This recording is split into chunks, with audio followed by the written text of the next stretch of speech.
Trenajyor tanlashda ko'proq nimalarga e'tibor berish kerak? Buni sizlar bilan mana shu videoda ko'rib chiqamiz.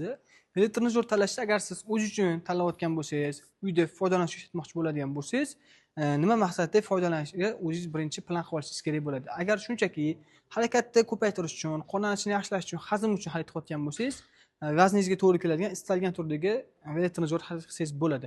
Agar siz vazn tashlash uchun veletrenajyor xarid qilayotgan bo'lsangiz, standart veletrenajyorlardan olishni tavsiya qilmaymiz. Spinmaklarni olishni tavsiya qilamiz. Sababi bularda mexanika og'irroq, harakat ko'proq hamda aktivniy trenajyor hisoblanganligi uchun bularda kaloriya ko'proq ketadi. Ikkita biqin, qon qismiga yog'lanib ketkazishga yordam beradigan trenajyorlar hisoblanadi. Nega aynan bunaqa? Sababini tushuntirib beraman. Crossfit zallarga borganda ham yoki boshqa trener bilan mashg'ulot bajarganingizda ham ishlatgan paytingizda asosan ular ham tushuntirib berishadi.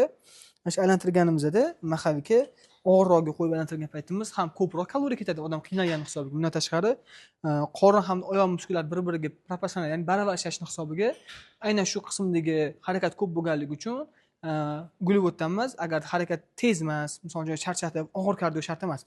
Og'ir mexanikada uzoq muddat ishlatadigan bo'lsangiz, shoshmasdan glyukod emas, yog' yuradi. Aynan muskul, ya'ni oyoq harakat qilgandan keyin yog'ni qatdan oladi. O'zini atrofidagi missadan, teri ostiga yog'lardan foydalanadi. Shu sababli ham shu chastilarda bo'lgan yog'lar yaxshi erishiga yordam beradi. Agar shunchaki oilaviy sport bilan shug'ullanish uchun ozishga emas, qon aylanib tursa bo'ldi, yosh kattalar ham, ayollar ham foydalanadigan bo'lsanglar, mana sidinasi kattaroq bo'lgan, gabariti ham baquvvatroq bo'lgan veletrenajyorlar tavsiya qilamiz. Sababi buni sidinasi ixcham bo'lganligi uchun yosh kattalar yoki ayollar ishlatishga qiynalishi mumkin. Shu sababli mana sidinasi katta hamda qimirlab ketmaydigan, baquvvat, o'tirib turishga oson bo'lgan veletrenajyorlarni tavsiya qilamiz.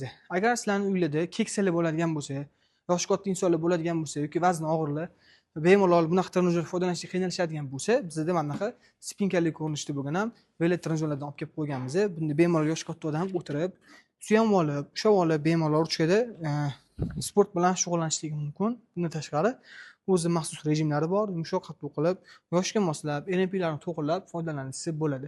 Sizlarga ham shunaqa sifatli trenajyorlar kerak bo'ladigan bo'lsa, pastda raqam qoldirib qo'yamiz.